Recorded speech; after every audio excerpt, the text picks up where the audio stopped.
또 캘리포니아에 계시는 최도노 장로님, 저희 교회를 많이 사랑하시고 또 몇 차례 오셔서 간증도 해주신 우리 장로님이신데 그동안 몸이 편치 못하셔서 수술도 2번을 받으셨고 또 이번에 얼마 전에 교통사고로 권사님께서 운전을 하셨는데 교통사고를 당하셔서 지금 회복 중에 계십니다. 잘 회복이 되도록 기도해 주시면 대단히 감사하겠습니다.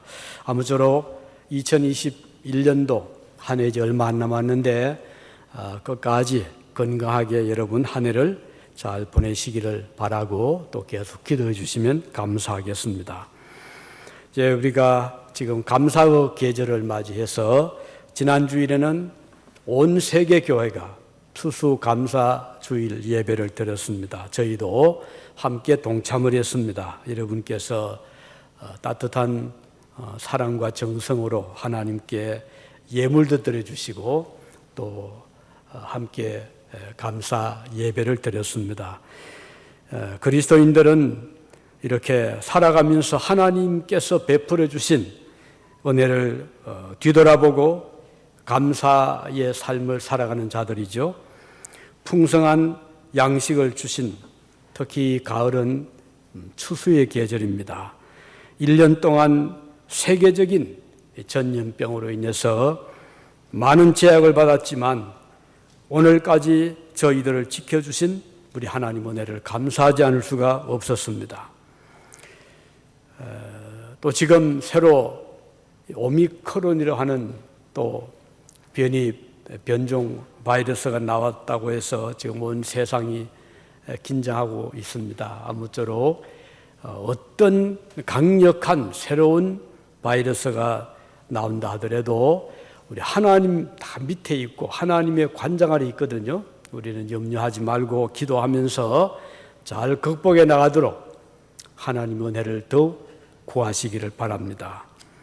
우리 하나님께서 이 세상에 베풀어 주신 은혜가 여러모로 우리가 볼 때 너무 큰 은혜들이 많습니다. 이제 겨울, 봄, 여름, 가을 계절마다 하나님께서 베풀어 주신 은혜를 생각하면 겨울은 겨울대로 그 긴 동면의 기간이지만 봄을 준비하잖아요. 기다리잖아요. 그리고 휴식하는 때라고 하겠죠. 겨울은 겨울대로 또 소중한 계절입니다. 이제 새 봄이 오면 새로운 싹들이 그 땅을 뚫고 올라오고 온 세상은 금방 초원의 그런 동산이 됩니다. 여름은 또 성장의 계절이잖아요. 하루가 다르게 녹음이 짙어지고 세상은 생명력으로 충만하게 됩니다. 또 가을은 결실의 계절이잖아요. 각종 향기로운 그런 열매들이 한 해를 풍성하게 풍요하게 합니다. 이 가을을 맞이하기 위해서 긴 여름 동안 태양은 끊임없이 빛을, 에너지를, 영양을 공급을 해 주었고 그래서 곡식들이 잘 익고 영양가 풍부하고 향기로운 그런 열매를 맺게 된 것입니다. 그래서 한 해의 결산은 매우 소중하죠. 이 결산의 날을 위해서 긴 여름의 장마도 태풍도 가뭄도 사실 그 의미가 참 큰 것들이잖아요. 만일 이 4계절 중에 어떤 계절이 빠져버린다면 그 어떤 리듬이 깨어지잖아요. 맺을 열매가 제대로 맺을 수가 없게 되는 것입니다. 그래서 각 계절마다 열매를 위해서 하는 역할이 다 있는 것이죠. 이제 우리는 이 깊어가는 가을을 맞이해서 이제 오는 겨울을 지금 기다리고 있잖아요. 그래서 하루 날씨가 추워지면 우리는 겨울이 다가오고 있구나. 마음의 준비도 하고 또 몸도 이제 여기에 대한 준비를 하게 되죠. 어떻든 이렇게 가을은 가을대로 풍요하고 또 은혜로운 그런 계절입니다. 하나님을 알지 못하는 사람들도 이 가을이 오면 또 감사절 같이 기쁨을 나누잖아요. 떨어져 있던 가족들이 만남을 가지고 좋은 그 해의 곡식들을 또는 과일들을 요리를 해서 나누기도 하잖아요. 우리 그리스도인들이 맞이하는 이 추수의 계절은 특별한 의미가 있어서 오늘 몇 가지를 함께 생각을 해보고자 합니다. 하나는 이 추수의 계절이 우리에게 가져다 주는 축복은 기쁨을 주는 계절이다, 이렇게 볼 수가 있습니다. 우리 시편 126편에 보면 이런 말씀이 나옵니다. 눈물을 흘리며 씨를 뿌리는 자는 기쁨으로 거두려다. 여기 눈물로 씨를 뿌리지만 기쁨으로 거둔다, 이렇게 두 단어가 대조가 되고 있고, 6절에 보면 울며 씨를 뿌리러 나가는 자는 반드시 기쁨으로 그 곡식단을 가져오리로다. 여기도 우는, 눈물과 기쁨, 이렇게 두 단어가 대조를 이루고 있습니다. 자, 이렇게 씨를 뿌리기 위해서는 눈물겨운 노력이 필요할 수가 있죠. 그래서 준비도 해야 되잖아요. 종자도 준비해야 되고, 품종도 잘 선택해야 되고, 또 소독도 해야 되고, 그리고 뿌릴 밭도 그냥 뿌려서 되는 건 아니잖아요. 밭을 잘 이렇게 이제 고르고, 또는 거기에 돌, 자갈은 또 골라내고, 또 적당한 또 거름도 주고, 이렇게 해서 씨앗이 떨어졌을 때 뿌리를 잘 내리고 자랄 수 있는 토양을 준비를 해야 됩니다. 자, 이렇게 하는 과정이 눈물겨운 그런 준비의 과정이 될 수가 있습니다. 그래서 오늘 이 시인은 그 과정을 설명하면서 눈물을 흘리며 씨를 뿌린다고 묘사를 했죠. 울며 씨를 뿌리러 나간다고 했습니다.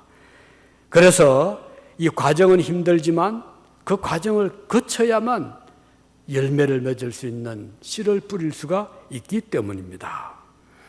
추수의 계절은 정녕 그 모든 수고, 고생을 다 잊어버리게 하는 기쁨을 주잖아요. 그래서 씨를 뿌리는 사람은 가을의 추수 때를 기다립니다. 그 가을을 맞이해서 열매를 얻게 되면 고생한 거 다 잊어버리고 기쁨이 충만하게 되기 때문입니다. 자, 그렇다면 우리 그리스도인들이 씨를 뿌리고 거두는 열매는 어떤 것들이 있을까? 성경에 보면 우리 성도들에게 맺히는 열매에 대해서 이렇게 말씀하죠. 빌립보서 1장 11절에 보면 예수 그리스도로 말미암아 의의 열매가 가득하여. 자, 그러니까 우리는 가을에 그냥 먹는 곡식의 열매만 우리 기대하는 것이 아니고, 이제 가을, 삶의 가을, 인생의 가을이 오잖아요. 젊은 청춘의 봄 같은 때도 있고, 작년의 여름 같은 때도 있고, 이제 나이가 들어서 노년이 되면 인생의 가을을 맞이하게 되는데, 이때 우리가 맺을 삶의 열매는 어떤 것들인가? 이게 이제 오늘 성경의 중요한 교훈입니다. 그래서 빌립보서에 말씀한 대로 의의 열매, 그러면 의로운 열매. 의라는 말은요, 공의라는 말이죠. justice 또는 righteousness.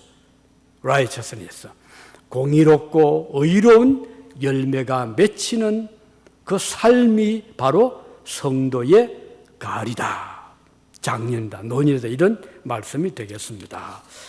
또 야고보서 3장 18절도 보면 이렇게 말씀하죠. 화평하게 하는 자들은 화평으로 심어서 의의 열매를 거두느니라. 이 화평은 뭐죠? 평화지요. 평화의 씨. 그러니까 다툼이 있고 싸움이 있는 곳에 우리 그리스도인들이 들어가면 다툼을 이제 잠재우고 서로 화목하게 하고 서로 평화롭게, 그렇게 해서 의의 열매를 맺게 한다. 이만큼 우리 성도의 삶은 중요합니다.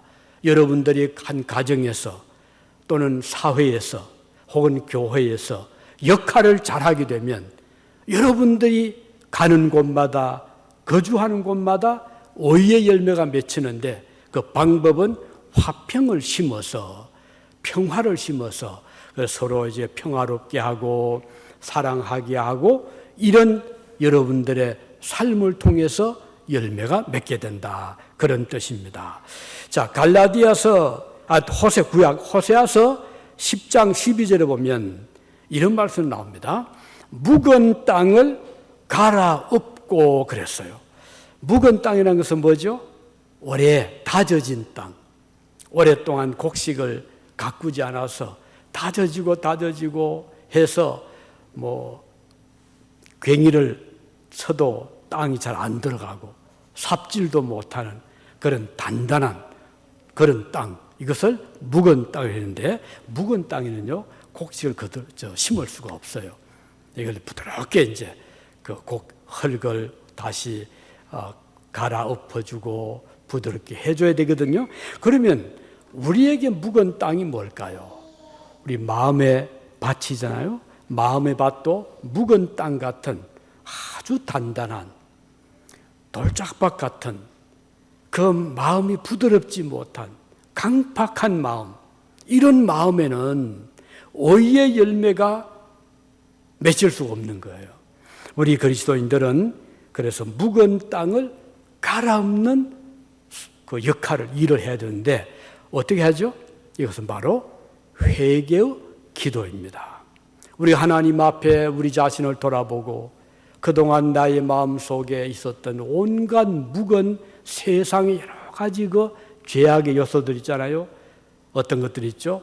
욕심으로 다져진 마음, 교만으로 다져진 마음, 불신으로 다져진 마음, 또 미워하는 미움으로 다져진 마음, 또는 게으름으로 다져진 마음, 이기적인 마음으로 다져진 마음, 이런 마음들을 가지고 있으면 아무리 좋은 씨앗을 뿌려도 뿌리를 내리지를 못합니다. 그래서 하나님 말씀을 듣고 또 들어도 그 말씀이 그 마음을 움직이지를 못해요. 그 이유는 마음밭이 묵은 땅처럼 다져졌는데 그 다져진 그 요소들을 보면 아주 세상적이고 불신앙적이고 또 사탄적이고 이런 것들로 마음이 다져져 있어서 하나님 말씀을 아무리 전해도 들어가지가 않습니다.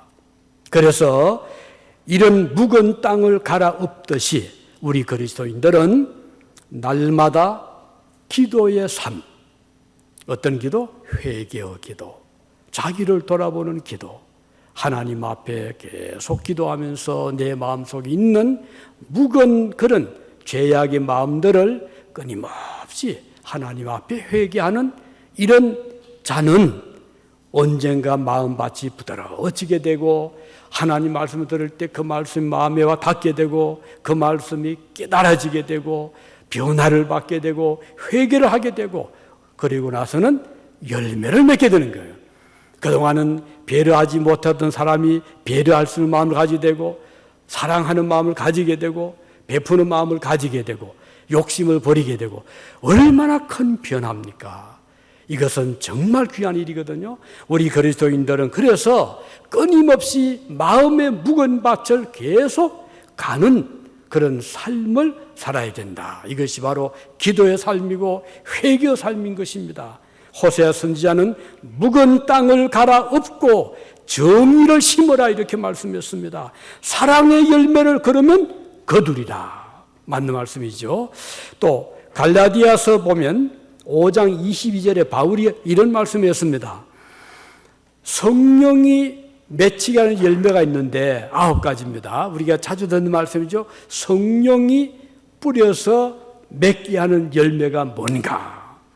성령의 열매는 첫째로 사랑의 열매입니다. 성령님께서 우리 마음에 역사하시면 마음속에 사랑의 뜨거운 그런 역사가 일어나게 됩니다. 그래서 미워하는 마음이 사라지게 되고 사랑하는 마음이 생기게 되죠. 그 다음 뭐죠? 기쁨, 희락이죠. 기쁨. 마음속에 우울증이 다 사라져요. 요즘에 우울증, 디프레서, 이게 아주 큰 문제잖아요. 그런데 성령께서 우리 마음에 역사하시면 마음이 기쁨으로 충만하게 됩니다. 조건적이 아니에요. 무엇이 갑자기 로또가 당첨돼서가 아니라 작은 일에서도 기쁨이 넘치게 되고, 그래서 사랑과 희락과 그다음은 화평, 평화죠. 그다음 뭐죠? 자비. 자비는 텐더니스, 마음이 부드러운 거. 그다음은 선, 양선. 그리고 온유, 따뜻한 봄 같은 마음, 따뜻함. 다음은 절제. 절제는 좀 자제하는 겁니다. 좀 이렇게 규제하는 거죠. 어떤 규제요? 마음이 막 욕심이 생기면 이건 아니다. 딱 거기서 절제, 자제하는 거. 이렇게 해서 사랑과 희락과 화평과 오래 참음, 그 다음은 오래 참음이죠. 그 다음은 양선, 그 선이죠. 그리고 온유함, 그리고 절제. 이렇게 9가지 열매가 성령님이 우리에게 임하시면 맺혀지는 열매입니다. 그래서 오늘 우리가 이제 나이가 들어가면 믿음 생활이 점점 연조가 깊어지면 우리의 마음밭이 이렇게 부드러워지고, 그리고 뿌리를 깊이 내릴 수 있도록 심성이 깊어지게 되거든요. 그래서 하나님 말씀이 깊이 뿌리를 내리게 되면 뿌리 깊은 나무는 바람이 불어도 넘어지지 않듯이, 가뭄이 와도 그 가뭄을 견뎌내듯이 우리의 심성이 성령으로 변화가 되고, 그리고 갈아엎어지게 되면 하나님 말씀이 뿌리를 깊이 내려서 여간한 세파가 불어와도, 세상의 환란을 흔들어도 넘어지지를 않고 믿음을 굳건히 지킬 수 있는 것이에요. 그래서 어떤 사람들은 믿음이 좋을 땐 참 좋아 보이는데 쉽게 그만 걸려 넘어집니다. 막 하늘을 찌르듯이 믿음이 올라가다가 어떤 일이 탁 부딪히면 그 순간 스탑하고 말아요. 더 나가지를 못해요. 그 이유가 어디 있는가요? 믿음의 뿌리가 약기 때문에 그런 것입니다. 그래서 우리 예수님도 뿌리 깊은 믿음을 강조하셨어요. 오늘 우리 흔들림 없는 믿음 잘 간직하시기 바랍니다. 그래서 우리가 평생토록 믿음을 지킨 분들을 보면 참 존경스러워요. 왜냐하면 그분이 그 믿음을 지키기 위해서 얼마나 많은 시련을 견뎌왔을까. 그 생각하면 그분이 말은 안 하지만 존경스럽고 귀하게 보이는 것이에요. 그래서 우리가 그 믿음의 연조를 우리가 무시할 수 없어요. 그래서 어떤 사람은 30년을 믿고 50년을 믿고 그 믿음 잘 보면 한결같은 믿음, 흔들림이 없어요. 지금도 이렇게 목회지를 돌아보면 성도들이 이제 가끔 생각이 나잖아요. 그들 중에 어떤 분은 변함없는 신앙 가진 분들이 있습니다. 정말 그런 분들 보면은 너무 참 귀하게 생각이 되고 존경스러워집니다. 그 가정에도 우환도 있었고, 그 가정에도 실패도 있었고, 그 가정에도 여러 가지 시련이 있었지만 이걸 다 극복하고 이기면서 믿음을 지켰잖아요. 그래서 오늘 저와 여러분들도 믿음 생활할 때, 인생의 가을이 올 때 나는 어떤 열매를 맺을 것인가 하는 것을 생각하시고 그 믿음을 잘 지켜나가시고 흔들림 없는 믿음을 가지시길 바랍니다. 자, 첫 번째 이렇게 해서 무엇인가, 그것은 기쁨을 가져다 준다. 그렇죠? 이 열매 얻으니까. 두 번째는 풍요함입니다. 이제 가을이 되면은 비어있던 곡식 창고가 가득 채워지잖아요. 쌀도 채워지고 과일도 채워지고 뭐 온갖 좋은 것들이 거두었으니까, 밭에서 소출을 얻었으니까, 그래서 가득 채워줍니다. 우리 어릴 때 한국에서 이제 겨울 동안에, 겨울은 요즘이야 뭐 한국도 온상 재배를 많이 해서 뭐 겨울에도 뭐 수박도 나오더라고요. 그런데 우리 어릴 때는 겨울에는 그런 거 보기가 쉽지 않아요. 모르겠어요. 아주 잘 사는 집이라면 뭐 그때도 있었겠지만, 보통 우리 같은 일반 국민들은 겨울이면은 과일을 뭐 이제 별로 보기 쉽지 않았어요. 그래서 주로 이제 농사를 지으면은 시골에서는 뭐 그 거둔 거 있잖아요. 그 중에는 뭐 물론 곡식도 있지만 그 다음은 고구마 같은 거 또는 뭐 감이나 사과 같은 거 이런 것들을 이제 추수해서 이제 창고에 넣어두거나 아니면 집 안에 어느 곳에 두고 깊은 동지 긴 밤이 오면 이제 그것들을 꺼내 가지고 화롯불에 구워 먹기도 하고 또 이제 모여서 쪄서 먹기도 하고 그게 유일한 낙이었습니다. 그런데도 참 풍요했어요. 왜냐하면은 우리의 먹을 것이 있다 이거예요. 저 안에 우리 저 창고에 가면 거기에 뭐 쌀도 많이 나락이죠. 그 아직 도정하지 않은 그러니까 그 벼도 있고 그 다음은 뭐 거두은 그런 열매도 있고 밤도 있고 또 고구마도 있고 그러니까 아주 좋은 게 그러다 이제 설이 오면은 그것들 또 모아서 떡도 하고 뭐 맛있는 음식을 해서 또 명절을 지키고 이렇게 가을이 되면 마음이 아주 풍요해집니다. 풍성해집니다. 우리가 마음이 늘 나는 뭔가 없다, 부족하다 이렇게 생각하면 이 잠언에 보면은 어떤 사람은 거머리처럼 항상 다하고 한답니다. 좀 달라 이 말이에요. 거머리라는 것은 이게 물에 사는 작은 이런 그 물체인데 모를 심을 때나 농부들이 일을 할 때 요 거머리가 먹을 것이 없으니까 사람의 이 발목이라든지 이게 탁 달라붙어가지고 피를 뽑아먹는 게 거머리예요. 그런데 이거는 잘 몰라요. 아주 서서히 피를 뽑기 때문에 아프지가 않아요. 가려서 보면은 얼마나 거머리가 탁 붙어가지고 계속 피를 뽑아 먹어가지고 퉁퉁해진 그런 것들이 있거든요. 이 거머리는 항상 배고프다 다 하고 피 좀 다 하고 이런 그래서 그 솔로몬은 어떤 사람들은 만족하지 못하고 항상 다 하고 한다 이렇게 표현을 했어요. 자, 우리 그리스도인들은 만족할 줄 알아야 됩니다. 하나님 앞에 감사합니다. 만족합니다. 그 만족이라는 것은 꼭 어떤 조건이 이루어져야만 만족할 수 있는 게 아니거든요. 그러면 현재의 내가 가진 상태에서 만족할 수 있는 이 비결을 우리는 배워야 됩니다. 그러니까 바울 사도 그랬잖아요.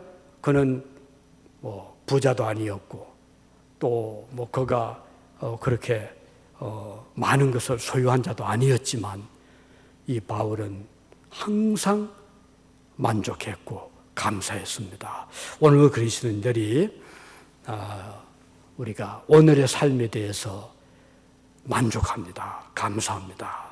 주님이 나에게 주신 그 은혜 너무 감사합니다. 만족할 수 있는 자, 이게 참 중요한 삶의 자세이거든요. 이 사람은 항상 행복의 최절정에서 살아갈 수가 있는 것입니다. 그래서 항상 나에게는 필요한 것이 다 하나님 채워주셨다. 그래서 만족합니다. 언제나 나에게 있는 것을 나눠줄 수 없을까? 꼭 뭐 물질을 줘서가 아니라 나에게 있는 따뜻한 사랑에 따뜻한 정, 따뜻한 말 한마디 이것도 좋은 선물이 될 수 있거든요.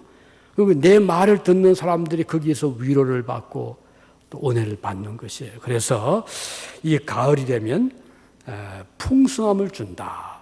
그 풍성함을 얻기 위해서 우리가 평소에 우리의 비어있는 창고를 채워놔야 되잖아요. 요셉이란 그 청년 알잖아요. 애굽에서 그 애굽으로 팔려갔던 야곱의 마지막 아들 요셉이 애굽에 종으로 팔려갔는데 거기서 모함을 받고 이래가지고 감옥에 들어갔잖아요. 그런데 하나님이 그와 함께 했어요. 요셉이 감옥에 갇혀 있으면서도 믿음을 저버리지 않았잖아요. 그런데 요셉이 감옥에서 그 왕의 신하들이 마치 감옥으로 들어왔어요. 그래가지고는 이제 만나게 되는데 이 신하들이 꿈을 꾸었잖아요. 그 꿈 해석을 요셉이 해준 거예요. 하나님 은혜로 요셉이 꿈을 해석해 주었어요. 그 꿈에 그들 맞았어요. 그 신하들이 요셉의 꿈 해석을 들은 대로 그 중에 한 신하가 술 맡은 관원이 풀려나서 다시 회복이 됐습니다. 근데 바로왕이 또 꿈을 꾸었네요. 꿈을 꾸었는데 이 해석할 사람이 없는 거예요.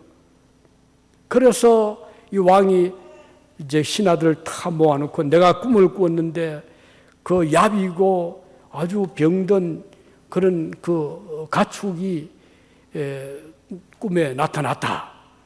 그런데 그 전에 아주 살찌고 윤택해 보이는 또 소들이 나타났는데 이것이 그 꿈이 지나고 나자 야비고 병든 또 소가 나타났는데 이게 무슨 뜻인지 모르겠다 라고 이제 그 신하들에게 이야기를 하면서 이 꿈을 해석해 달라고 했잖아요. 뭐 전국에 있는 술사들 다 불렀지만 아무도 해석을 하지를 못한 거예요. 그때 감옥에서 요셉을 만나 꿈 해석을 받았던 이 간원이 요셉 생각이 난 거죠. 그래가지고는 그 바로에게 이야기를 한 겁니다. 임금 제가 감옥에 있을 때 요셉이라는 청년이 있었는데 그 요셉이 제 꿈을 해석했고 그대로 이루어졌습니다. 아마 그 요셉을 찾으시면 임금님의 그 꿈의 해석을 들을 수 있을 겁니다. 그렇게 해서 이게 인연이 돼가지고 요셉이 감옥에서 나왔잖아요. 요셉이 하나님께 기도했죠. 하나님께 기도해서 그 꿈의 해석을 하게 된 겁니다. 바로에게 말했죠. 임금님, 제가 해석하는 것이 아니고 나의 하나님께서 알려주신 것입니다 하고 꿈 해석을 했는데 그 내용은 거 아니?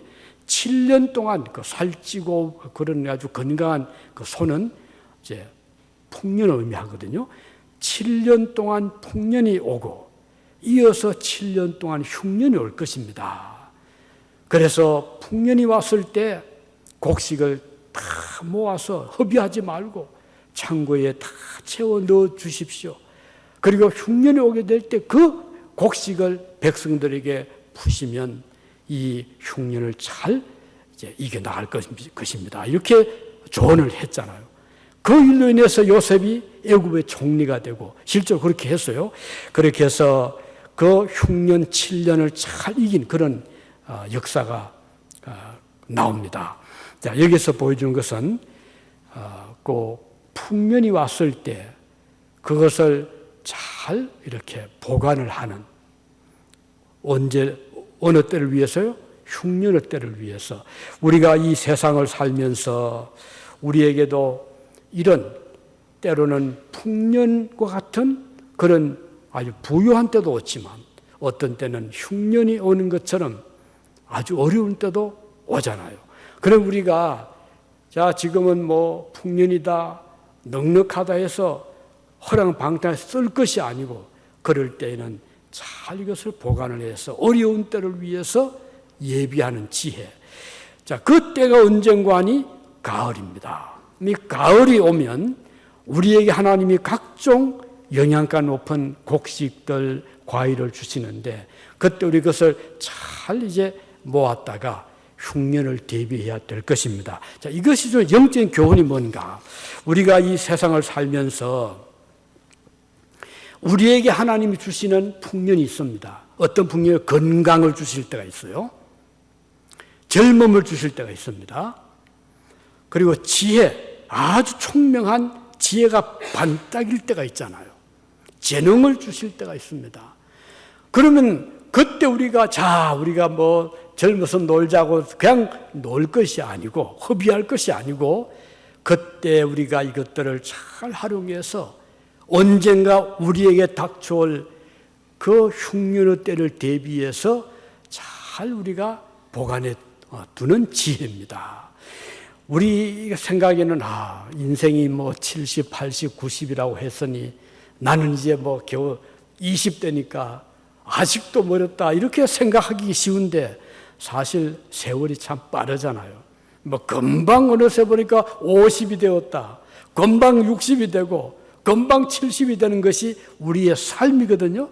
그럼 우리가 풍년이 왔을 때, 즉 젊을 때, 힘 있을 때, 재능 있을 때, 건강할 때, 시간 있을 때 우리는 이것들을 잘 이제 유용하게 또 아주 효과적으로 사용할 수 있도록 이것들을 우리가 어떻게 세이브할 것인가. 그 말은 이런 것들을 우리가 필요할 때 잘 쓸 수 있도록, 언제? 겨울이 올 때, 언제? 우리 앞에 삶의 마지막이 올 때, 그때 우리가 그동안 세이브한 것들을 잘 쓸 수 있도록, 그것이 뭔가요? 평소에 선을 행하는 일입니다. 평소에 베푸는 일입니다. 평소에 열심으로 충성하는 일입니다. 이것이 바로 세이브하는 거예요. 어디에다가?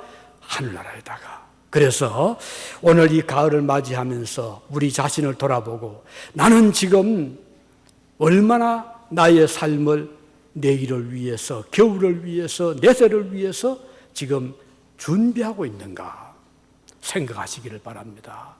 이렇게 해서 겨울이 닥쳐왔을 때 우리는 얼마나 기쁩니까? 그동안 준비한 거 있으니까 든든하잖아요. 아무리 추위가 와도 창고마다 가득히 양식이 있고, 먹을 것이 있고, 입을 옷이 있고, 모든 것이 있다면 겨울이 두려울 것이 없잖아요. 우리 인생에 가을이 오고 겨울이 올 터인데, 그때 우리는 과연 어떤 마음의 자세를 가지고 겨울을 맞이할 것이, 즉 죽음을 맞이할 것인가.